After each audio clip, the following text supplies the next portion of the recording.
ba tey rek ñu leen di fàttali yéen a ngi ci Référence TV maanaam di leen toppal li nga xamante ne moo di cant gi Cheikh Modou Fall Beye di def fii ci ñaari tali at bu nekk ñu di ko def ñaari at yu weesu ku ne xam na ne Covid 19 bi moo taxul mu yaatu waaye ñu leen di fàttali ne tey suba wàccee nañ kaamil jàng ay xasida def li nga xamante ne moo di ay ziar ki nga xamante ne moo di Cheikh Mouhamadou Fall Beye dem na ziar ki nga xamante ne moo di sëriñam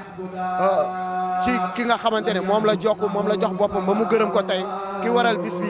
dem na ziar ko yóbbul ko ay ndogu sëriñ bi ñaanal ko ñu dellu si waat seen bopp gis ngeen convoi bu am solo bi sëñ Pape tey ngërëm li gars yi namoon ko mu toog ñaari at yoo xam ne ngërëm li defuñu ko tey mu nekk première ouverture bi nga xamante ne après Covid 19 bi maam ñu bëggoon a xam coono yi ak maanaam ak jot gi ak li ngeen ci daj maanaam tey ji ban mbégte ngeen ci am. waa sant yàlla rek sant yàlla du julli ci yonent bi sant Sëriñ Tuubaa bu baax a baax ndax mbégte biñ ci doon am rek lañ ci am ndax loo xam ne moom ngërëmal suñu borom la moom mbégte rek nga ci ànd saa su ne soo koy waajal soo koy def ba suñu nu muy weesoo lépp rek di ko delloo sëriñ bi ku tedd gi Cheikh Moustapha Imam ak ki nga xam ne jëm ko defal muy Cheikh Modou Fall. waaw ñi ngi koy sant ba di ñaan ñi yàgg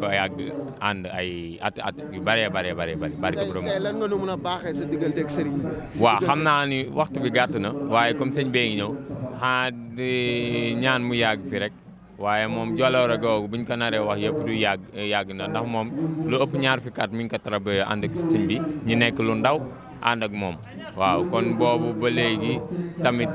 lépp rek xeetu natt bu ne sëñ bi def ko mu jàngal ñu defal ñu lépp yar ñu bañ ñu yar defal ñu lépp taxal ñu soxna tout yor ñu ba nii waaw kon dañ koy sant rek di ñaan ñu yàgg ko ànd kon taw feex rek bu ko defee ñu xam ne waxtu wee xat mais beneen yoon dina gën a yaat jërëjëf. jërë ngeen jëf mbokk yi ñoo ko déggandoo kon duñ def rek lu dul bàyyi ki nga xamante ne moo di suñu caméraman Moussa Fall ñu bàyyi ko rek mu jëlal ñu li nga xamante ne moom la sëriñ bi fas yéenee duggee ci biir tànt bi jox leen dig daje léegi jërë ngeen jëf.